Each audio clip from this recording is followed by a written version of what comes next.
Hello, today is January 5th, 2018.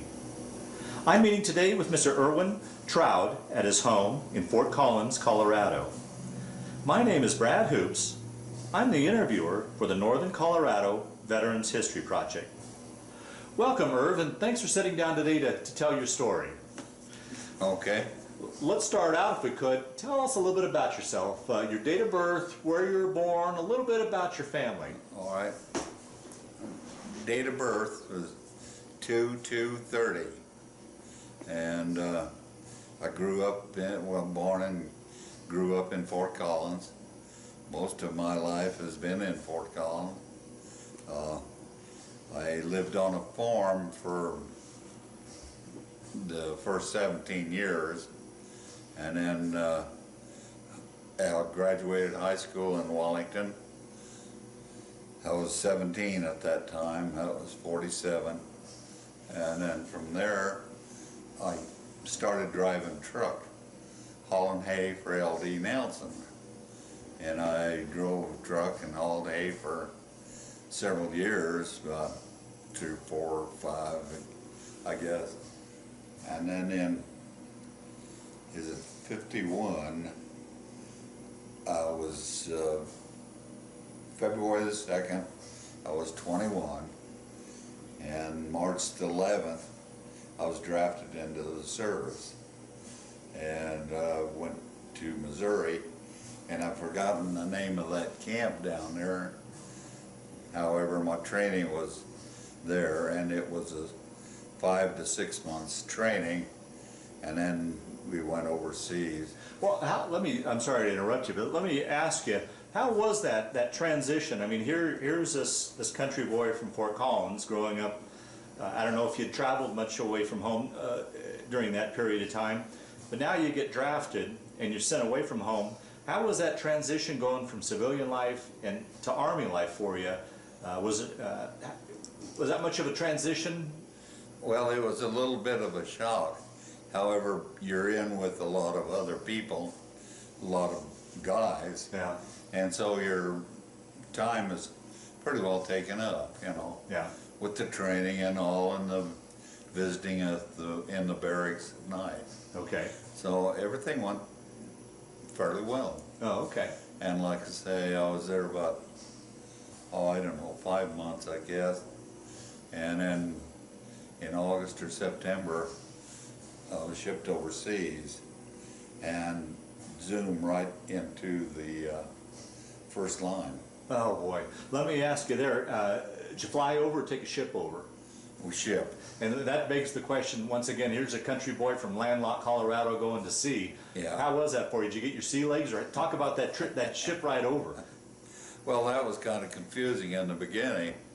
We went out, like I say, to Seattle, and then we had to wait about 4 days, I guess, before the ship came in. And then when the ship came in, we loaded up and started out, and we didn't get far, and some problem with the ship propeller stopped us for a day, and they fixed that, and then we went on our way, and it went into Tokyo, and at that place we unloaded, and then we took a plane to Korea and got off the plane, and the different people went different ways, of course, and I went to the 27th Regiment. So were you, so you were a replacement up to that point? I don't know what I was. Okay. Add-on or replacement, whatever. When I got there, we just dumped out our duffel bag, and all the guys that have been there started grabbing through for different things that they wanted or needed. Out of your bag? Yes. Really? Huh. And of course I lost a pair of boots that way. Okay. But anyway, they got it all sorted out, and we was assigned our squad. I was assigned to the 3rd squad, and when I got there, the squad leader said, take that gun, and it was an automatic rifle, and I carried that for quite a while. Did you have any training on that prior to? No. Wow. And along with that rifle, I got a helper to carry the ammunition. And through the operation and the things that we went through, I lost 3 of the helpers. Wow. Jeez. So, I don't know, that brought me up pretty much to, all my duty was on the front line there for a long while. And then we went back into reserve. And when we were in reserve, we were assigned to duty into that island that was the prison camp. Jeju Island? What? Jeju? Down in the south? Yeah, it was on the south, but that don't sound right. Oh, okay. All right. But anyway, we went down there and we were in that and guarding those prisoners. And then that got into a little trouble there. They asked us to sort them out and let them vote as to whether they want to go back to China or wherever. And so when we started that, all hell broke loose. Yeah. And our dumb guys started shooting. There was a guy that was standing beside me, had an AR, and he was going through like this. And I grabbed it and took it away from him. And of course, we had to stop some other guys too. But then in the end result, we had killed off a truckload of prisoners. I don't know how many was in there, but it was one of those trucks that was full up. Wow, wow. And so we backed off and got out of that, and as a result of that, we were assigned to stay back in the rest area or whatever area there in that island. So we stayed there another month, and then we went back and started getting our assignment for the front line. Back to the front line again? Yeah. Oh, boy. Wow. So that was, God, I can't think of the date on that. That's fine. That's fine. Yeah, But anyway, that's back up to the front line, and I had a couple of promotions, and so then I got to be assistant squad leader, and a squad leader, and it was going on up, and that took me into near my time to come back, and which I chose to do. Yeah. And then I got to come home for a little furlough. Oh, okay. I have to think of these old names. Yeah, sure. Yeah. Now, when you were over in Korea, were you ever able to take an R&R to Japan or anything like that? Did you ever get away for? Oh, did when I was in reserve. Oh, okay. Got an R&R to the lower part of Japan. I can't think of the name, but anyway, it was a week down there. Yeah. Wow. Well, let's jump back, if you don't mind. If we jump back to when you're on the front lines, can you talk a little bit about that? What your living conditions were like, the food? I mean, for someone that's never been on the front lines or in battle, if you could give a description of what that's like. Well, it varied depending on what time we were, you know. There were times that we were stuck in the trench and they bring up some little food parcels there, and that took us through that. Other times we were maybe on a quiet front line, we could go back into the kitchen area, which was right next to the line, and we did that for a while. Wow. So it was kind of varied, you know, but the food was all good that we got, there were some days that we didn't get any food. We just did without. Wow. I've always been amazed in doing these interviews. You know, I look at your conditions there. I mean, you're on the, you know, particularly when you talk about being out in the trenches and stuff. So you're out in the elements, particularly in the weather of Korea, which is not good weather. You're out in the elements. At times you weren't eating right. You weren't getting enough sleep. It seems hygiene wasn't that good. I mean, it seems like any one of those things could knock a man down. But on top of that, you had the stress of war on top of it. How do you think you made it through that time, those times? Well, I guess it's just you try to save your butt, you know, and by doing that, you're going to be up there and ready to fight, and that's probably the way it is. How was it? Once again, it's coming from somebody that's never remotely been close to combat. I can't imagine going out on those night patrols. Were you scared? I mean, what's going through a 21-year-old's mind when he's getting ready to go into a patrol or is in a patrol? You want to save your butt. Yeah. And so that's what's heavy on your mind. Wow. But in addition to that, you have to do what you've been ordered to do. Right. And right. we found ways of doing it, so. Wow. Wow. A lot of people, Yeah. a lot of men don't come back Right. in very good health Right. Right. because of that. Right. Oh, sure. Understandably. Yeah. You know, mentally or whatever. I usually ask this later on in the interview, but how was that for you going from what you experienced and went through and then coming back to civilian life? Was that much of adjustment?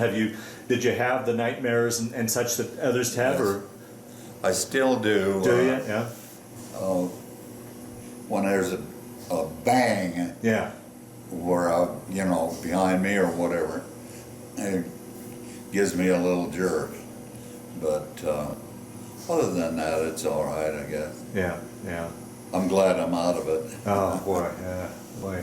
And I don't know what is going to happen now. Yeah, we'll talk about that I want to ask you about that down the interview as well here in a little bit. But getting back to your story, so how long were you required? You had a 1-year tour of duty in Korea, or how long were you in Korea before you returned back to the States? Well, let's see. I can't. No, well, that's fine. I can't remember, but they had a time on it Yeah. that you had to spend there, and then you'd come back and you spend. Finish. When I came back, I was assigned to Camp Atterbury in Indiana, and gosh, I was only there about 2 or 3 months, and then I was discharged, or at that time they called them a release. Yeah. You go back into ready or Reserves. the reserve, yeah. And I'll add a little story to that one. But anyway, when we got back into Indiana, we kept on our basic training, and it was pretty decent camp there. But let's see, I'm trying to think of when I was released, and I had to spend 21 months. Okay. At that time, they drafted them for 2. If they didn't go on the front line, they got 2 years. If you were on the front line, you got 21 months. Okay. 21 months, and I was brought home or sent home or out. What would I'm jumping back to Korea again. What would you do to pass the time when you weren't on duty, or when you had your free time? What would you guys do to kill the time? Well, it was all training based. What? When we'd go back in the reserves, we had 8 hours a day of training. So there's not a whole lot of free time then. No. No. And that was it. But Yeah. Something like, did USO shows ever come through or anything like that for entertainment? no. No. And what would you do? Well, I guess I have to back off of that. There was one time when we were back in the reserve that there were a couple of actors and singers that came and entertained for an hour or so. Well, my next question is, you know, we look at today where we've got computers and cell phones and instant messaging. How are you getting your information overseas about back home and news and such? How were you getting that information, or were you? Come down through the headquarters. And I don't know how they got it other than through telephone and radio and news, and they pass out little information slips. Oh, okay. You could read them, and then occasionally when you're in reserve particularly, well, they'd have meetings and they'd update you on what's going on. Okay. Yeah. And back to that, when they come down the hill and bang on their thing and run the people off. Well, they did that to the Turks, the Turkish army. Well, the Turkeys, they figured they'd do the same thing. So here come the Chinese down there, here come the Turks down there, and the Turks had their bayonets and they wiped them out. Yeah. Yeah. So, Well, you know, that was a United Nations war. Did you ever interact with like the Turks or the Brits or the Australians? oh yeah. Oh, did you? Well, somewhat. We were back in reserve one time, and me and another fellow decided we'd go on back to the shower. And we're walking down the road here, and a truckload of Turks come. And I asked us if we wanted to ride. He said, yeah. So we got up in the back, and they just put everything on us, you know, all the tools and cigarettes, all kinds of gifts, just like that. Wow. And they were really nice. Of course, we couldn't speak together. Yeah, yeah. Wow. It was just a show. And then they took us back where the shower was and stopped and let us off. And I'll be that darned. was it. But they were really good guys. That's what I heard. Yeah, yeah. Yep. And how about the local civilians? Did you have much interaction with the Korean civilians at all? Yes. In fact, we had one with our outfit, with our company, and we called him 81. And they would help in various places. But the most part, the sergeant or whoever was in charge would make this here Korean do a lot of the dirty work, you know. And when I got up into the sergeant area, I pulled 81 back out of a lot of those things. Wow. Because they kept putting him on every outfit, you know, every time there was something to go on, why he had to go, the poor guy. And I felt sorry for him, and I give him relief every now and then. He didn't have to go on every one. So, Wow. going back. And it seems like when I talk to a Korean War veteran, they always talk about the honey pots. The honeypot? Yeah. Is that? I want to talk a little bit about what that was all about. Well, I don't know if they're thinking about the same one I am, but when I first got into, well, and then when I went back for a vacation or whatever, why in this here town, and I can't even think of the name of it, Yeah. but they had a brick tank, and this is where they would do their job, urinate and so on. And then the honey buckets would come in and bucket that out, take it out to the rice field.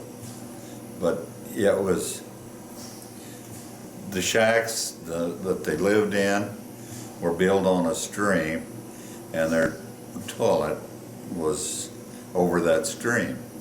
So they just walk in there and squat down and in the stream. Wow. Now that was in comparison. Not 10 years later, me and a lady in Loveland had the opportunity to go over in Korea and take a tour through there. Oh, wow. Where we had been. Uh-huh. What a big change. God, the buildings all brick buildings, brand new cars, no scratches on them. Everything was just update. And that's the way it is now, I guess. Well, I always say there's no better way to show what American soldiers in general and Korean War veterans in particular have done for this world. And I don't know if you've ever seen that picture, the nighttime satellite picture of the Korean Peninsula. And you can see the DMZ line, and everything south of it's lit up, and it's pitch black to the north. So what you guys have done for that country, and how it's, you know, what it did for that country is. I forget the general that was in charge. Was that Eisenhower? Well, That MacArthur was. What? MacArthur was for a while. Oh, okay. Yeah. It was MacArthur that wanted to go on and All the push way up, yeah. Koreans out of there. Right. And then Truman fired him. Yeah, yeah, But that is what should have happened. yeah. And we'd had one Korea, and it had been our side. Wow. So that must have been an incredible trip to go back and see, you know, when you were there before, the shacks and the mud roads, and now the super highways and buildings. Yeah. And, yeah. My dad said It the was, same thing. It was amazing. Yeah. And the people were very cooperative. Boy, they really liked us. Yeah. You know? Oh, sure. Understandably. Yeah. Okay. Well, let's take your story forward then. So you've lived up to your commitment in Korea. Took a ship back home again. Shipped back to Indiana. Okay. Anything eventful about that ship ride home, or was it just No, your? not really. Yeah. It's just, you know, I don't know whether it was about 5 or 6 days or so. Yeah. Okay. And then back to Indiana there for a couple of months, and then And was once again, released. how was that? I mean, here you for a year or so, you're in these conditions, you know, both war conditions and this third world country, and now you're back in civilization. Was that much of an adjustment to go back to civilization, I guess, if you will? I don't know, maybe I'm a little different, but I pretty well accept those changes. You know. Okay. I've been through a lot during my bringing up. Oh, okay. Yeah. Sure. Okay. So, Yeah. Did yeah, you? it's you do what you have to do, I guess. Yeah. Oftentimes I talk to a lot of guys and they said they missed something, or they craved something when they were in Korea. Is there anything you missed or craved when you were in Korea, like a milkshake or a hamburger? Or I get that a lot. No, not food wise. I would crave going home. I'll bet. Yeah, geez. And it must have been a great feeling when you guys pulled out of port in Korea. And it's like, oh, I'm away from this now. I made it. I survived, and oh. Yeah, it was great. Wow. Well, it has a two-page deal too. You're losing some friends there, you know. Yeah, right. You're taken away from those friends. Yeah, sure. Like 81. Uh-huh. Really missed him. He was a great guy. You ever wonder whatever happened to him? How? Well, I wondered about it, Yeah. but I don't know. Yeah, yeah. You know, he may have stayed in the service in the Army and retired from that. Yeah, yeah. But he was really a good fellow. Is there, along those lines, through the years after you got out and such, did you keep in touch with any of the guys you served with? Was there any sort of reunions or anything like that? Well, I tried to keep in touch with a few. One that lived in Masonville, Oh, wow. and he went out in the field and pulled the trigger on himself. Oh, boy. Oh, man. He was, I don't know, a little radical, maybe.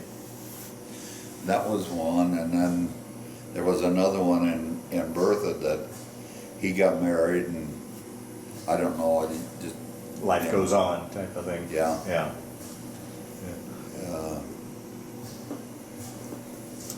Well, let's take your story forward now. So you've served your enlistment, you got out, and then returned back to Fort Collins, I assumed. Take your Yes. story from there, what you did after you got out of the service. Well, when I got out of the service, let's see, that was in, I started to work for L.D. Nelson and driving a truck and hauling baled hay. And then Dad bought a truck and a combine. So I did the combine routine and go Custom cutting? about end of May and go down in the end of Oklahoma and combine wheat all the way up. And did that for 4 years. And then I met a gal that I thought I had to marry, and so I did. And then I got to thinking about a job, and I got a job in Loveland in a trailer factory that started there, and I didn't like it very well, so somebody told me about the telephone company. So one Saturday I drove over to Greeley and I talked to Lou Nareau, who was in charge of this area, and I got on the telephone company, and that set up the career. It was at Mountain Bell at the time? Yeah. U.S. West. U.S. West, And how many years were you with the telephone company? 38. Is that right? Yeah. I'm thinking that's right. Yeah, I'll be darned. Yeah, I went from a lineman to a supervisor, and then I transferred into Greeley into the engineering, and I was a supervisor in engineering at the time I retired. I'll be darned. A good career. Did you enjoy it? Yes, I did. Yeah. Oh, good.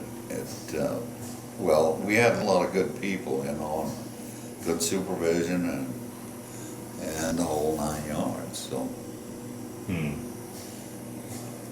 Boy, I bet you've seen a lot of changes from the time you started with the telephone company to what it's like today. Oh yeah. Yeah.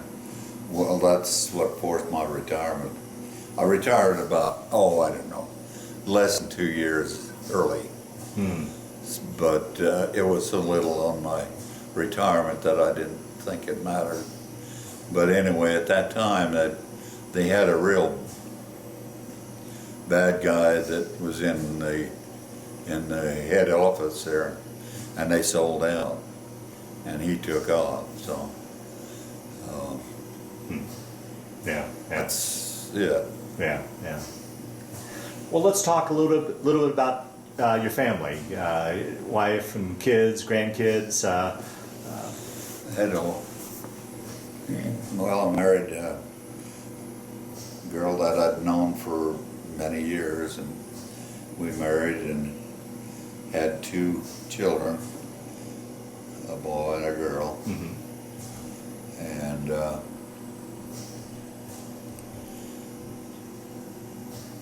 when my daughter was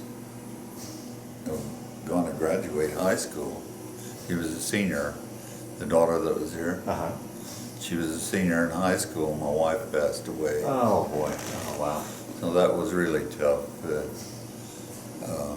to deal with my daughter and Sure. and all, and we got through that pretty good. And thank God to Diana, she was great. I mean, I tried to get her to go to college, and she didn't want to. So she had a job with M&I. No, Well, anyway, had a job in an engineering department, and so she kept that job and just moved right on up, and now they're in engineering, but they own their own business. Oh, wonderful. So she's done real well. But losing the wife was a real, Oh, I can't imagine. How many years were you guys married? well, let's see, my gosh, I can't think about. That's fine. Yeah. Yeah. Oh, I can't imagine the loss. Well, and then along those lines, lost my son here in December. Oh. He was 60 years old, and that was a shocker. Yeah. Oh, man. His son, my grandson, came and told me about it. It was on a Sunday. He had passed away on Sunday morning, and the boy came and told me about it Sunday afternoon. Oh, wow. And God, that was a shocker. Yeah. Yeah. So he's in the grave now. Yeah. How many grandchildren do you have? What? How many grandchildren do you have? I have the 2 grandchildren on his side, and then 2 on Diana's side, so 4 total. And the one grandson lives in Greeley, has 2 Carols. So you got 2 greats. Great granddaughters. Wow. Yeah. Wow. Hmm. Well, how, from the standpoint of a Korean War veteran, I mean, you veterans, and your war is called the Forgotten War, the Forgotten Veteran. What are your thoughts on that? I mean, being a veteran. Well, I don't really have any big thoughts about it. You know, that's life. Yeah. You have to deal with it, and if those people don't like it, the Korean War, well, so be it.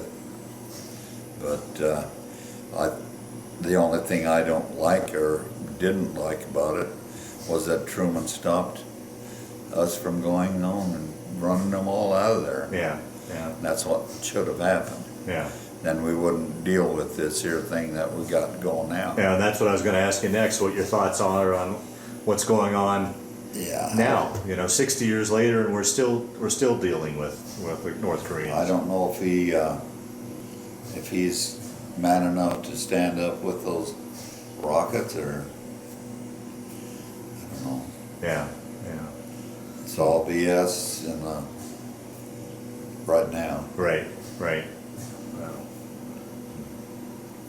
Well, Irv, as we start to wind down this interview, is there anything I didn't ask you that you wanted to talk about, or any other stories that have kind of floated to the top that come to mind as we've been sitting here? So, I know we only probably got the tip of the iceberg on your story, or do you think by and large we captured what you wanted to tell today? Pretty much, yeah. Yeah. As you probably know, when you start thinking back Yeah. several years, it gets a little... Oh, sure, fair enough. Yeah, yeah, fair enough. But anyway, I think I covered pretty much what I think I should cover. Yeah, and I know from past experience, no sooner do I wrap up the camera and leave, and something will come to your mind that you forgot. Yeah. You can always call me, and we can always capture that too. But okay. Well, I'm hoping that we captured as much as you wanted to tell. And, right now, I don't Yeah. know of anything that... Yeah. Okay. Yeah. It's been a good life. Good. Well, I'm glad to hear that. Yeah. Well, with those remarks, we'll shut down the interview. I want to thank you for sitting down to tell your story today, but more importantly, I want to thank you for your service to our country. Well, you're welcome.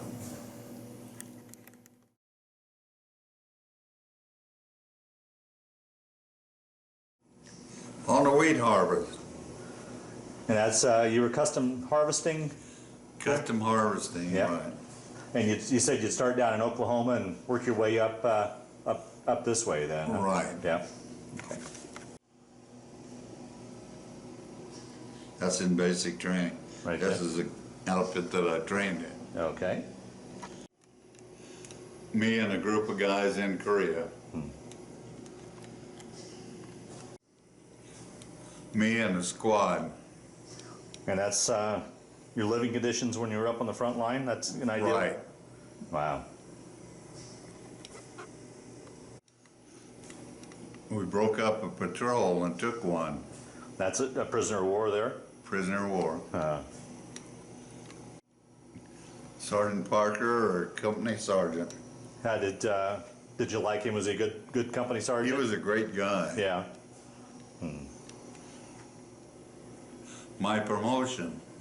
So now that leads to a question. Once again, I was saying how we have you know, cell phones and computers these days. What was your options to get information back and forth to your folks and home back in the day? Just the regular. phone, you know. Yeah. How long would it take a letter to get back and forth? Do you remember roughly? Oh, about 4 days. Yeah. And did your mom, when you got back home, did your mom ever talk about what she went through? To, you know, here's her son on the front lines. I can't imagine. She didn't. She wasn't that talker, so no, she wouldn't talk. Oh, okay. All righty.